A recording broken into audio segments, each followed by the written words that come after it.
오늘도 참 수고 많으셨습니다. 이제 고단했던 몸과 마음을 편안히 내려놓으세요. 이야기와 함께 스르르 깊은 잠을 청해보세요. 오늘도 잘 자요. 송진에 붙은 도둑. 옛날 아주 먼 옛날, 사방이 산으로 둘러싸인 아늑하고 평화로운 어느 마을의 만석이라 불리는 사내가 살고 있었습니다. 올해로 35줄에 들어선 만석이는 장가도 들지 못한 채 홀로 작은 초가집을 지키며 살아가고 있었지요. 부모님이 물려주신 반 면마지기를 일구며 입에 풀칠하는 처지였으나 본래 성품이 크게 모나지 않아 이웃들과 등 돌리는 일 없이 조용조용 살아왔습니다. 마을 사람들은 만석이를 보며 저 사람 참 법 없이도 살 사람이야 라며 칭찬하곤 했습니다. 만석이 또한 뜨거운 떼약볕 아래서 땀 흘려 일한 뒤 해질녘 시원한 우물물 사발에 목을 축이며 느끼는 소박한 평온함을 좋아했습니다. 하지만 사람의 마음이란 참으로 알 수 없는 것이어서 잔잔한 호수에 돌멩이 하나가 던져지듯 만석이의 마음에도 어느 날부터인가 낯선 일렁임이 시작되었습니다. 그것은 아주 작은 부러움에서 시작된 욕심이라는 이름의 불씨였습니다. 길을 가다 이웃집 소가 유난히 털빛이 고우고 덩치가 큰 것을 보면 제 집의 여윈 소와 비교하며 입을 삐죽거렸습니다. 쳇, 저 소는 쟁기질 한 번이면 논 한마지기를 뚝딱 해치울 텐데 내 팔자는 왜 요 모양일까? 또 옆집 밭에 곡식이 탐스럽게 익어가는 것을 보면 자신의 좁은 밭이 한없이 초라해 보여 한숨을 내쉬곤 했습니다. 남의 떡이 더 커 보인다는 옛말이 하나 틀린 게 없었습니다. 만석이의 시선은 자꾸만 남의 담장 너머를 향했고 마음 한구석에는 채워지지 않는 갈증 같은 욕심이 야금야금 자라나기 시작했습니다. 그러던 어느 가을날이었습니다. 만석이는 마을 어귀를 지나다 박영감네 집 앞에 멈춰섰습니다. 박영감님으로 말할 것 같으면 마을에서 모르는 이가 없는 존경받는 어른이었습니다. 70이 넘은 연세에도 눈가에는 늘 장난기가 가득했고 인색함이라곤 찾아볼 수 없이 넉넉한 인품을 지닌 분이었지요.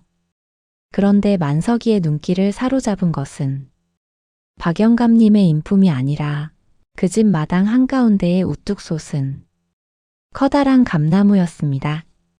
그 감나무는 마을의 역사와 함께해온 아주 오래된 나무였습니다. 밑동은 어른 둘이 팔을 벌려도 다 앉지 못할 만큼 굵었고 하늘을 향해 사방으로 뻗은 가지들은 마치 거대한 지붕처럼 마당을 덮고 있었지요. 가을 햇살을 듬뿍 받은 나무에는 주먹만 한 감들이 주렁주렁 매달려 있었습니다. 불다 못해 투명하게 익은 감들은 마치 수백 개의 붉은 등불을 켜놓은 듯 눈부시게 빛났습니다. 만석이는 자기도 모르게 입안에 침이 가득 고였습니다. 세상에 어쩜 저리 크고 탐스러울까? 껍질을 살짝 벗겨 한 입 베어 물면 꿀물 같은 단맛이 온몸에 퍼질 텐데 만석이는 한참 동안 넋을 잃고 감나무를 올려다보았습니다. 발걸음을 떼려 해도 자꾸만 뒤를 돌아보게 되는 것이 이미 마음의 반은 저 나무 꼭대기에 올라가 있는 듯 했습니다. 그날 이후 만석이의 머릿속은 온통 붉은 감들로 가득 찼습니다.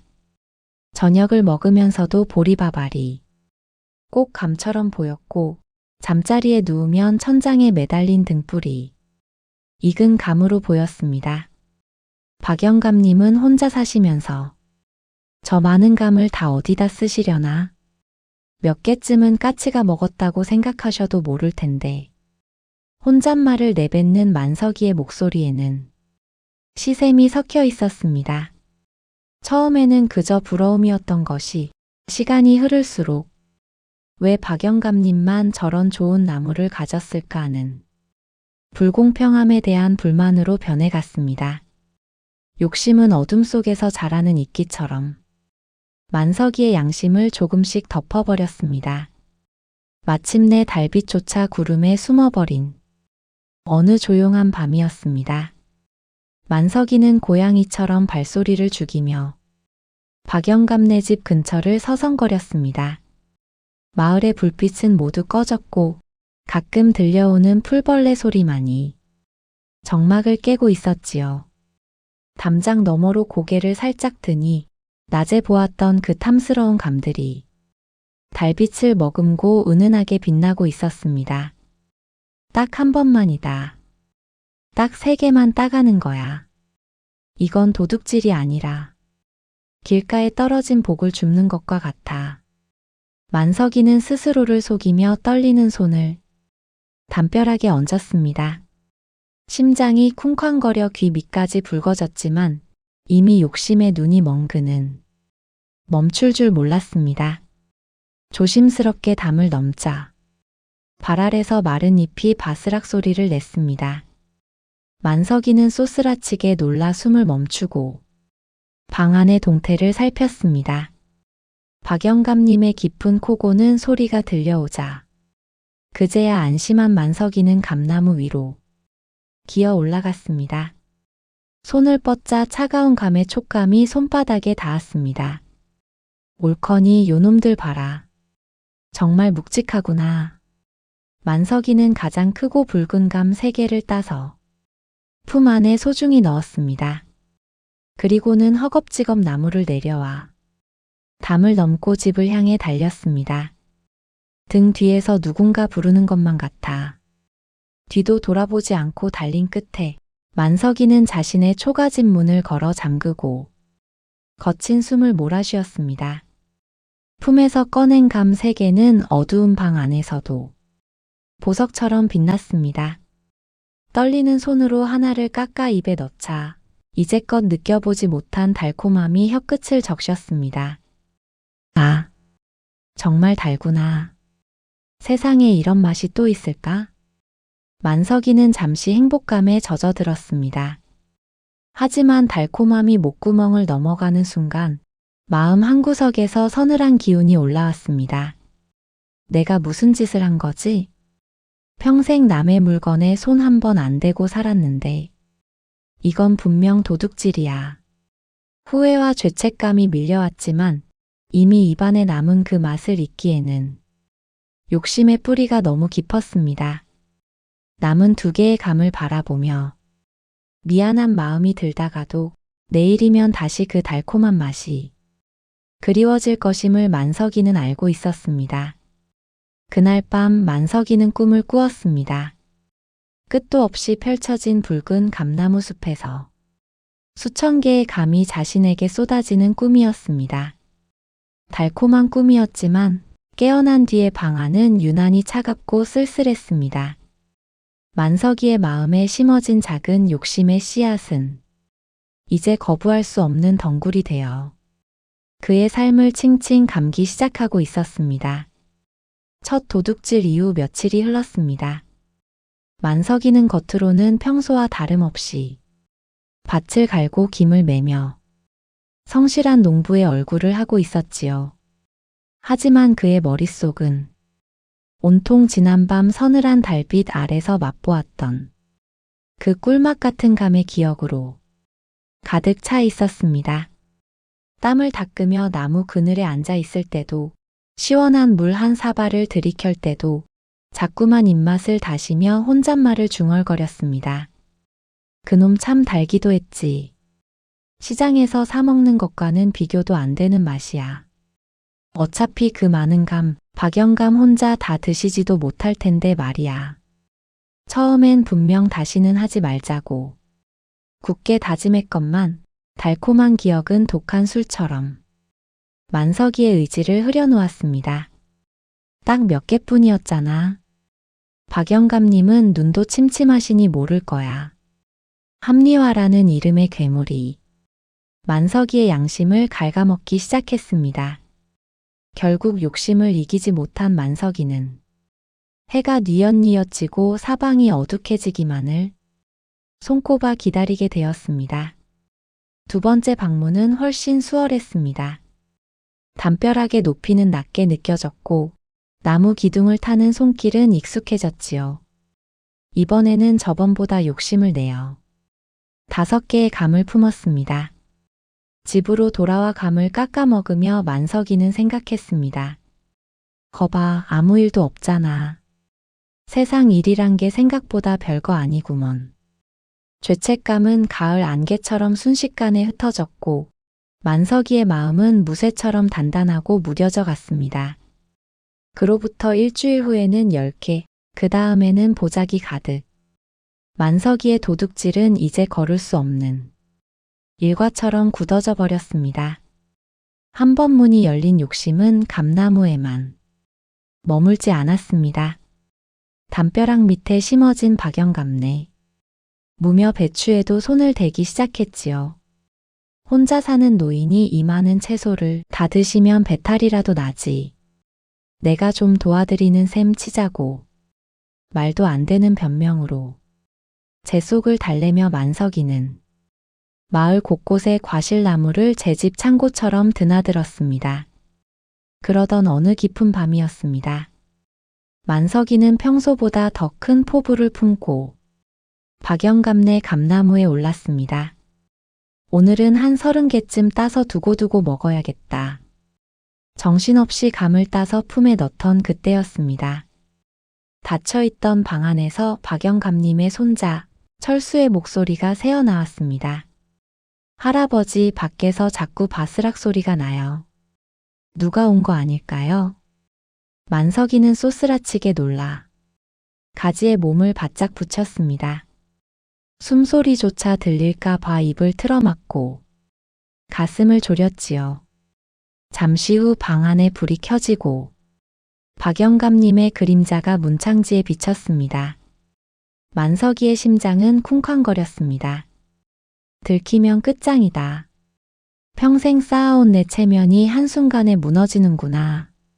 다행히 박영감님은 문만 한번 열어보곤 이내 불을 끄고 다시 누웠습니다. 위기를 넘긴 만석이는 등에 식은땀을 줄줄 흘리며 허겁지겁 담을 넘었습니다.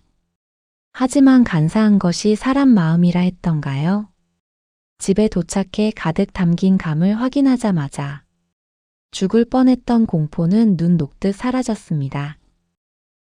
그래도 많이 건졌네. 조심만 하면 문제 없겠어. 만석이는 제 잘못을 뉘우치기는커녕 다음번엔 어떻게 하면 더 은밀하게 움직일지 궁리하며 잠자리에 들었습니다.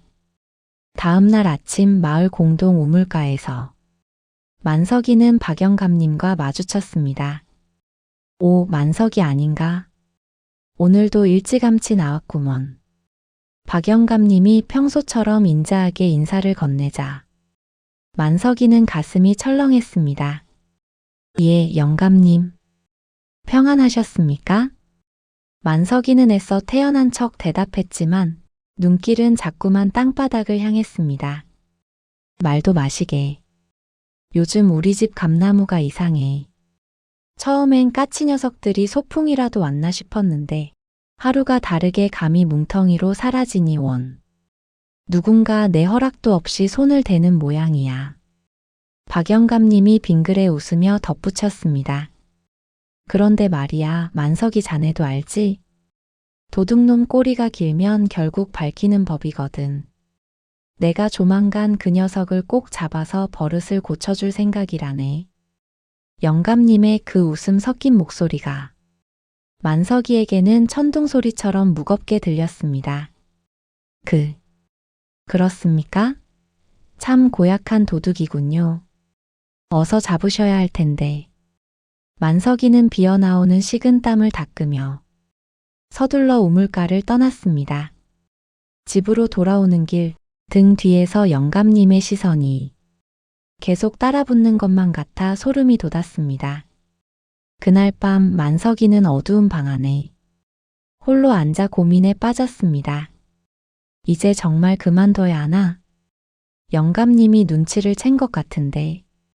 하지만 창밖으로 비치는 달빛을 보자 또다시 그 달콤한 감의 유혹이 스멀스멀 피어올랐습니다. 아니야, 오늘이 정말 마지막이다. 마지막으로 딱 한 번만 크게 털고 손을 떼자. 욕심이라는 이름의 늪은 이미 만석이의 발목을 넘어 허리까지 차올라 있었습니다.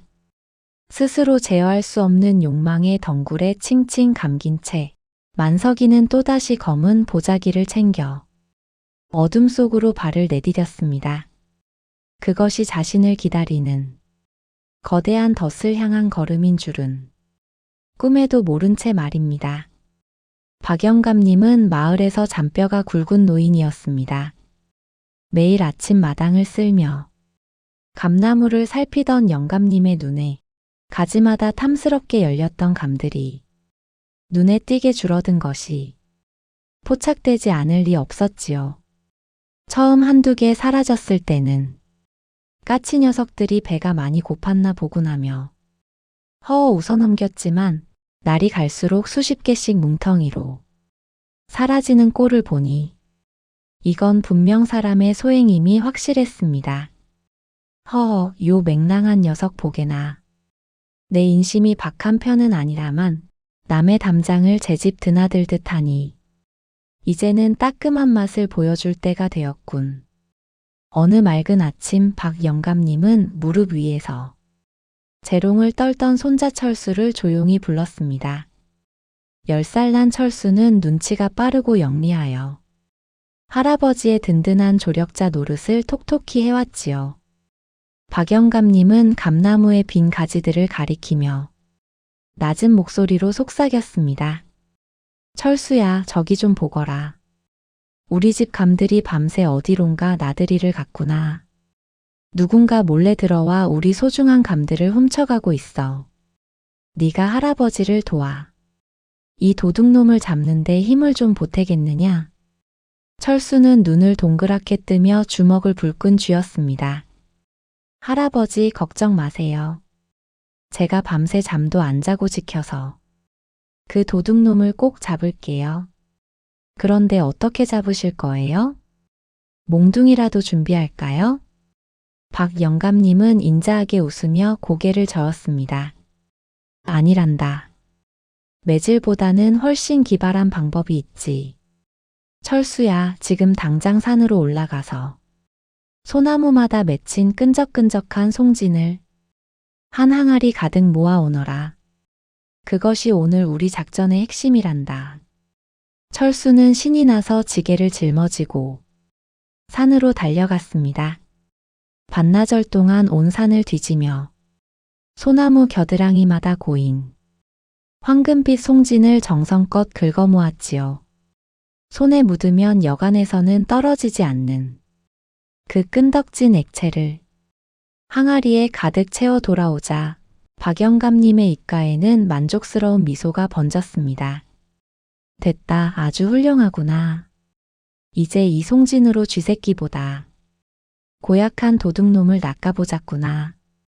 해가 지고 어둠이 마을을 덮자 박영감님과 철수의 은밀한 작업이 시작되었습니다. 철수가 호롱불을 밝히면 박 영감님은 붓을 들어 송진을 감나무 기둥과 가지 곳곳에 두껍게 바르기 시작했습니다. 사람이 나무를 탈 때 반드시 짚어야 하는 굵은 밑동부터 감이 가장 많이 열려 손이 자주 닿을 법한 윗가지까지 구석구석 송진을 듬뿍 칠했습니다. 할아버지, 이게 정말 효과가 있을까요? 철수가 호기심 어린 목소리로 묻자 박영감님은 송진 묻은 손가락을 떼어내며 대답했습니다. 그렇고 말고. 이 송진은 한 번 붙으면 씨름 선수가 와서 당겨도 떨어지지 않을 만큼 지독하단다. 도둑놈이 제 발로 이 덫에 기어오를 테니 우리는 그저 구경만 하면 되지. 함정을 완성한 두 사람은 집 안으로 들어가 다음 작전에 돌입했습니다. 박영감님은 일부러 방 안에 불을 환하게 켜두고 큰 소리로 두런두런 이야기를 나누었습니다. 도둑이 집안 사람들이 깨어있음을 확인하게 하여 방심을 유도하려는 고도의 심리전이었지요. 자, 이제 도둑이 올 시간이 되었으니 불을 끄고 숨을 죽이자꾸나. 1시즌쯤 지났을까? 박영감님이 방 안에 등불을 끄자 집안은 칠흑 같은 어둠 속에 잠겼습니다. 겉으로는 모두가 깊은 잠에 든 것처럼 고요했지만 창가 아래 몸을 숨긴 박영감님과 철수는 뚫어지라 마당을 주시했습니다. 하늘에는 쟁반같이 둥근 보름달이 떠올라 마당을 은은한 은빛으로 비추고 있었습니다. 1시간, 2시간. 정적이 흐르던 그때 담벼락 쪽에서 스르륵 하는 미세한 마찰음이 들려왔습니다. 철수가 할아버지의 옷자락을 꽉 쥐며 속삭였습니다. 할아버지 오셨어요. 정말 오셨어요. 박 영감님은 조용히 철수의 입을 막으며 고개를 끄덕였습니다. 담장 위로 검은 그림자가 쑥 올라오더니 고양이 같은 몸짓으로 마당에 내려앉았습니다. 달빛 아래 드러난 그 얼굴은 놀랍게도 늘 성실해 보였던 이웃 사내 만석이었습니다. 박영감님은 혀를 끌차며 속으로 중얼거렸습니다. 쯧쯧, 만석이 자네였나? 참으로 안타까운 일이로세. 만석이는 주변을 살피더니 아무도 없음을 확신한 듯 성큼성큼 감람으로 다가갔습니다. 오늘따라 달빛에 비친 감들이 유난히 붉고 탐스러워 보였는지 그의 입가에는 탐욕스러운 미소가 걸려 있었지요. 만석이는 익숙하게 나무 기둥에 손을 얹고 위로 몸을 끌어올렸습니다. 바로 그 순간이었습니다. 만석이의 손바닥이 나무에 닿자마자 끈적이는 송진이 그의 피부를 강력하게 낚아챘습니다. 무언가 이상함을 느낀 만석이가 손을 때려 했지만 힘을 주면 줄수록 손바닥은 나무 기둥에 더욱 깊숙이 달라붙었습니다. 이게 왜 이러지? 어이쿠. 당황한 만석이가 발을 딛고 올라서려 했으나 이번에는 버선발이 나무 기둥의 송진에 철석같이 붙어버렸습니다. 함정이 작동한 것입니다. 어둠 속에서 이를 지켜보던 박영감님과 철수는 터져나오려는 웃음을 참느라 어깨를 들썩였습니다. 만석이의 고군분투는 이제 막 시작일 뿐이었습니다. 만석이의 두 손이 감나무 줄기에 닿는 순간 세상 천지에 들어보지도 못한 기괴한 감촉이 그의 손바닥을 덮쳤습니다. 쩍 하는 소리도 없이 끈덕지게 달라붙는 그 기운에 만석이는 본능적으로 손을 때려 했습니다. 하지만 힘을 주어 당기면 당길수록 손바닥은 나무 껍질과 하나가 된 듯 더욱 단단히 고정될 뿐이었습니다. 어라, 이게 왜 이래?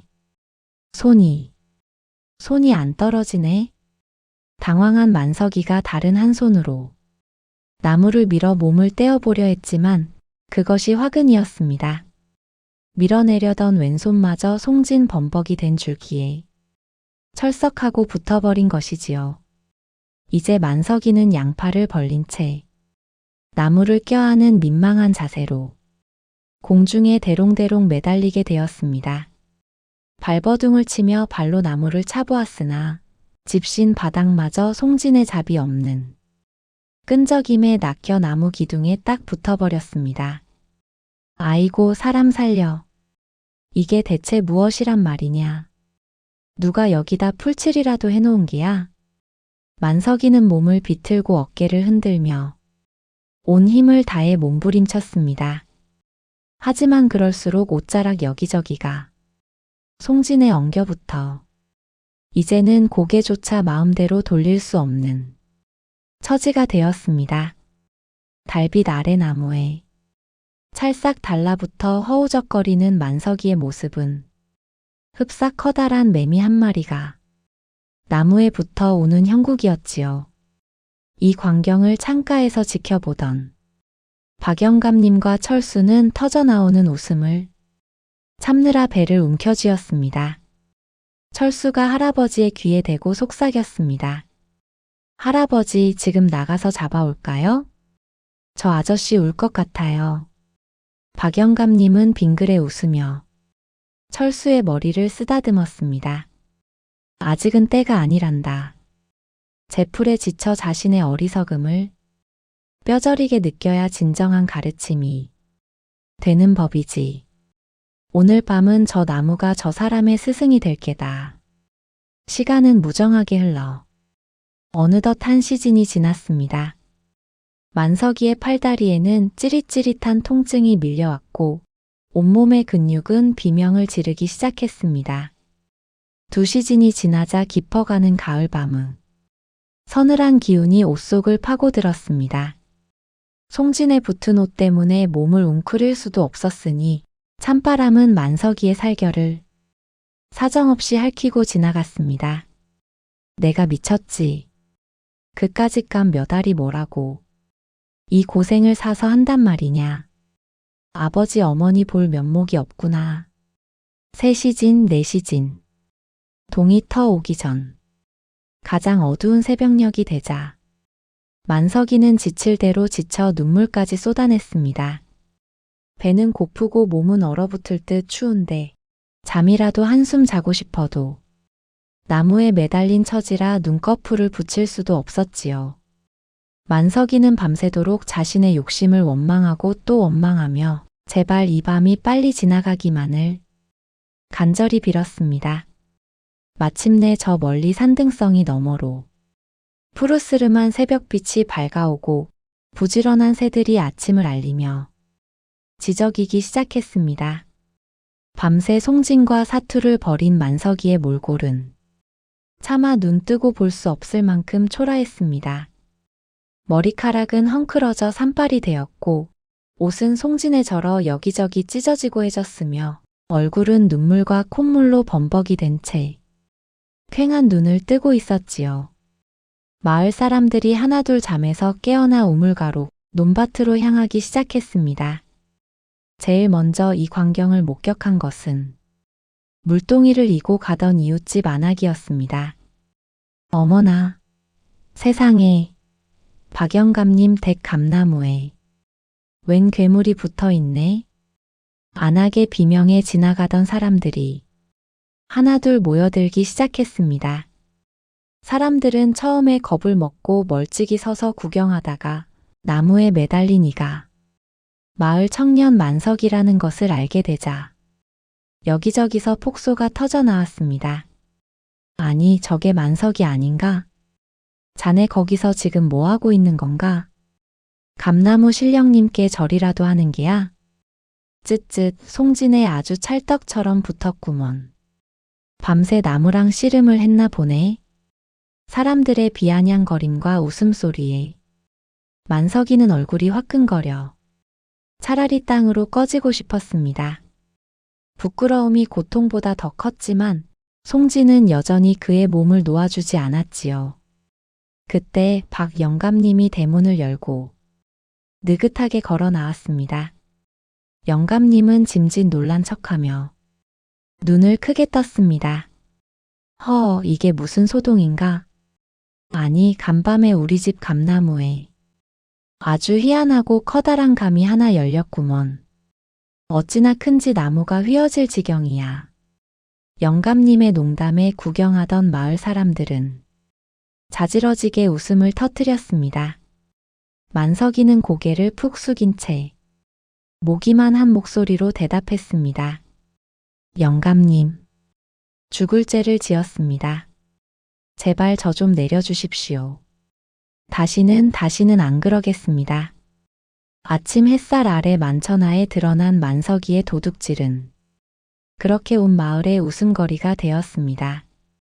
박영감님의 기막힌 송진 함정이 욕심 많은 도둑의 자존심과 옷자락을 한꺼번에 낚아챈 것이지요. 아침 햇살이 박영감네 마당을 환하게 비추자 마을 사람들은 너나 할 것 없이 구경을 나왔습니다. 아이들은 까르르 웃으며 나무 주위를 맴돌고 안악들은 입을 가린 채 수군거렸지요. 담장 밖까지 늘어선 사람들의 시선은 마치 수백 개의 화살이 되어 나무에 붙은 만석이의 몸에 꽂히는 듯 했습니다. 아니, 평소엔 그렇게 성실해 보이더니 속은 시커먼 도둑놈이었구먼. 사람 겉만 봐서는 모른다더니 딱 그 꼴이네. 쯧쯧, 저 몰골 좀 보게나. 사람들의 비아냥거림에 만석이는 눈을 감아버렸습니다. 하지만 귀로 파고드는 비웃음 소리까지 막을 수는 없었지요. 얼굴은 대추빛처럼 붉게 달아올랐고 송진에 절어 엉망이 된 자신의 모습이 뼛속까지 부끄러워 차라리 이대로 나무와 함께 말라 죽고 싶은 심정이었습니다. 그때 마을의 대소사를 관장하는 이장 어른이 엄한 표정으로 군중을 해치고 나타났습니다. 이장 어른은 지팡이로 바닥을 탁탁 치며 만석이를 매섭게 노려보았습니다. 이게 대체 무슨 망측한 일이냐. 만석아, 네가 정녕 이웃의 정을 저버리고 도둑질을 일삼았단 말이냐. 이장 어른의 호통에 만석이는 기어들어가는 목소리로 겨우 대답했습니다. 죽을 죄를 지었습니다. 할 말이 없나이다. 박 영감님은 그제야 손자 철수에게 사다리를 가져오라 일렀습니다. 건장한 장정 몇 명이 사다리를 타고 올라가 만석이를 떼어내려 했지만 송진의 위력은 대단했습니다. 찍찍 소리를 내며 옷자락이 찢겨나가고 살점이 떨어져 나가는 듯한 고통 끝에 만석이는 겨우 땅을 밟을 수 있었습니다. 땅에 내려온 만석이는 초라하기 그지없었습니다. 옷은 너덜너덜해져 속살이 다 드러났고 손발은 끈적이는 검은 송진으로 범벅이 되어 있었지요. 이장 어른이 다시금 물었습니다. 네가 언제부터 이런 짓을 벌인 게냐? 사실대로 고하거라. 만석이는 무릎을 꿇고 눈물을 뚝뚝 흘리며 고백했습니다. 처음엔 딱 한 번만 감 3개만 먹어보려 했습니다. 그런데 그 단맛이 자꾸 생각나고 박 영감님이 모르시는 것 같으니 마음이 자꾸 변했습니다. 양심에 찔리다가도 이 정도쯤이야 하며 저를 속였습니다. 그렇게 1번, 2번 넘던 담장이 나중에는 제 집 문턱보다 낮게 느껴졌습니다. 욕심이 제 눈을 가렸습니다. 이장 어른. 만석이의 진심 어린 참회에 시끌벅적하던 마당에 잠시 정적이 흘렀습니다. 사람들은 수군거림을 멈추고 만석이의 떨리는 어깨를 바라보았지요. 만석이는 박 영감님 앞으로 기어가 머리를 조아렸습니다. 영감님, 제발 용서해 주십시오. 제가 영감님의 인정을 배신했습니다. 어떤 벌이든 달게 받겠습니다. 박 영감님은 한참 동안 묵묵히 만석이를 내려다보았습니다. 그리고는 허리를 굽혀 송진 묻은 만석이의 거친 손을 가만히 잡았습니다. 만석아, 고개를 들거라. 사람은 누구나 마음속에 작은 벌레 한 마리씩은 키우며 산단다. 그 벌레 이름이 욕심이지. 네가 어젯밤 차가운 나무 위에서 겪은 고통은 그 벌레를 쫓아내는 약이었을 게다. 내 죄는 밉지만 네가 흘린 그 눈물은 참으로 맑구나. 영감님은 만석이를 일으켜 세우며 마을 사람들을 향해 말씀하셨습니다. 자, 여러분.